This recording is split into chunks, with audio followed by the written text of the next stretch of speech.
자, 안녕하십니까. 자, 오늘 아침에는 뭐 처음에 첫 기사를 제가 이제 오늘 보기 시작했던 게 그냥 36살이었던 분이 갑자기 이렇게 굉장히 지금 재테크를 해왔던 것들, 그리고 본인이 파이어족이다라는 것들 이야기를 봤던 거고요. 지금 이 기사는 뭐냐면, 자, 동아일보네요. 16일자고요. 16일자는 바로 어제자였어요. 그러니까 21시였으니까 저녁 때좀 했겠죠. 자, 종부세 공제액 올렸지만 공시가 세율도 인상해서 납세자 10만 명이 늘 듯한다. 근데 이거 보면서요, 댓글이 아주 재밌었어요. 막 또 다른 것들 댓글들이 있었나? 결국 종부세 내는 사람들 얼마나 된다? 2%래요.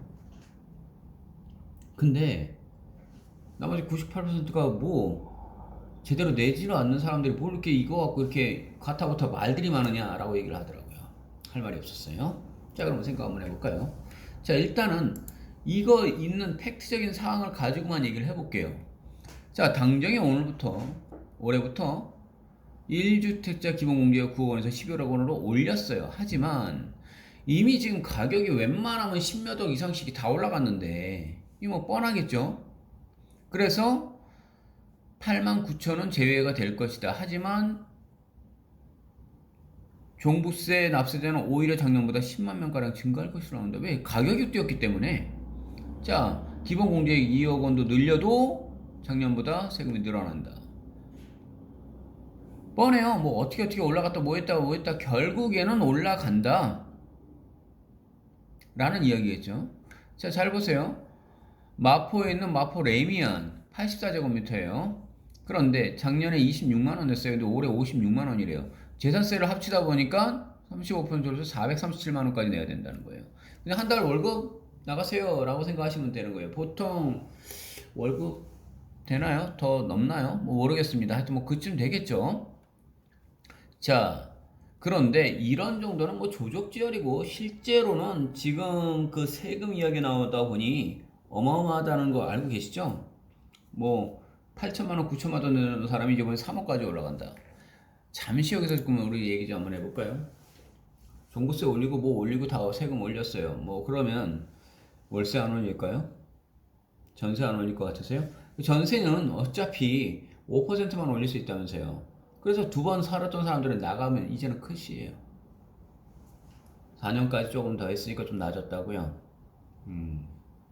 이게 누구 머리에서 계속 저런 식의 발상을 하는 건지 모르겠어요. 아니, 오늘 아침에 잠깐만 봤던 36살짜리 저런 재테크를 하는 사람도 기본적으로 배우죠. 좀 저 사람한테 가서 좀 배웠으면 좋겠는데요. 아니, 조롱하는 거 맞아요. 26번 다 깨진 정책을 내세웠던 그분 가가지고 저 애한테 좀 배우지 그러셨어요. 와, 아니요. 배울 건 없겠네요. 그분도 하셨으니까. 뭐 파주 어딘가에 뭐, 아이고야. 그래요.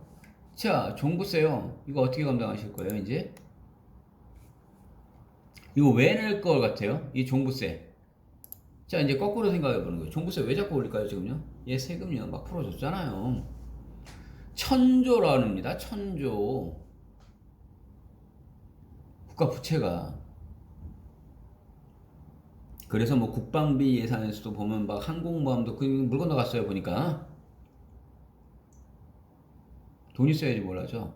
근데 뭐 코로나 시대니까 좀 뭐 그럴 수도 뭐 이런 거 저런 거 생각하시나 보는데 제가 생각해 볼 때 얘기 한번 해볼까요?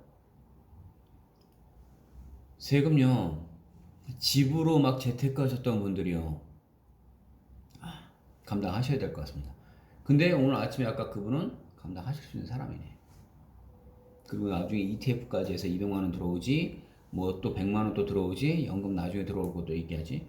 이 사람 몇백만 원 이상씩을 갖고 그냥 일 하나도 하지 않아도 계속 나오지만 또다시 무언가를 손을 대겠죠. 멋지지 않아요? 자기는 강남이 그게 뭐 몇십억 올라갈 거면 그거를 모으는 거기다가 해서 내 돈 거기다가 꼬라박을 거라면 자기 시간 선대잖아요.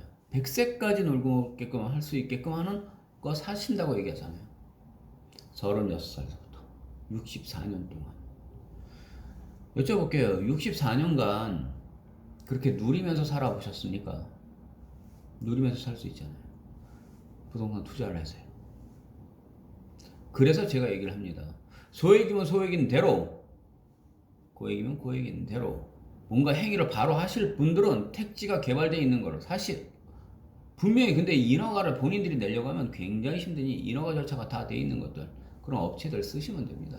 아니면 된 걸 사시면 됩니다. 그리고 그것이 아니면 내가 시드머니를 가지고 불리겠다라고 하면 돈 있는 사람한테 같이 낑겨서 하면 됩니다. 단 개별적인 개인들끼리는 다 나가야죠. 그랬더니 어저께 어르신도 공유 지분, 공동 지분 이거 모르세요. 그런데 또 일명 또 기획부동산 이 사람들 공유 지분, 공동 지분에 대해서 개별 용어를 거꾸로 설명하더라고요. 대부분들 정말 몰라요. 공유 지분, 공동 지분, 합유 지분, 총유 지분 아시나요? 정말 어처구니가 없었어요. 제가 여러 사람들을 쭉 많이 만나들 보는데 내용 잘 모르세요. 개인적으로 사고 파는 것 자체에서 동의서가 필요한 게 있고 없는 게 있고 하는 것들도 잘 모르시는 분들도 제법 많아요. 어르신들이다 보니 모를 수도 있어요. 그러면 하게끔 도와드릴 수 있는 것들이 필요하다는 거죠. 해드릴 거고요. 그러면 저는 이제 얘기를 합니다. 그럼 어디가 좋아? 라고 얘기를 하십니다. 그러면 본인이 샀던 곳들도 지금 저는 좀 평택 쪽이라든지 이쪽을 굉장히 좀 좋게 많이 보고 있어요. 왜냐? 돈이 눈앞에 보여요. 가시권에 확 들어오는 게 보이거든요. 그러다 보니 어저께 관악이요 하셨던 분이었어요. 그 어르신은요.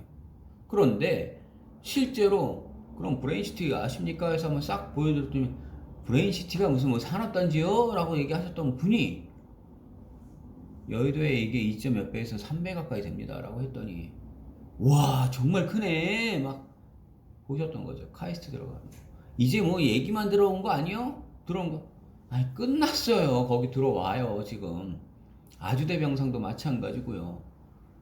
병상 자체가 지금 그 부지가 다들 지금 터파기하고 다 올라가고 있는 모습이 보여지는 마당이니 왜 지제역도 그때 지제역 지금 없다고 생각하시죠? 당시 예전 기사를 보니까요 20몇 분 30분 안에 왔다 갔다 한다라고 되는데 실제 요즘에 타고 다니시는 분들이 18분 거리인데요. 수서에서부터 바로 평택까지 딱 지제 거기 딱 떨어지는데 18분 걸린답니다. 18분.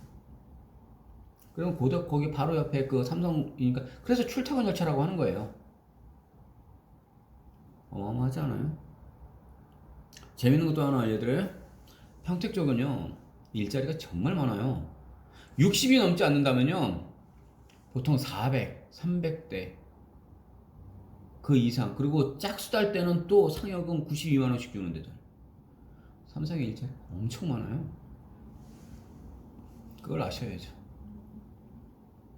자, 정말 내용을 잘 보시고요. 종부세 때문에 문제가 있으시다라고 얘기하는 분들은 제가 아닌 세무사한테 얘기를 하셨어야 되고요.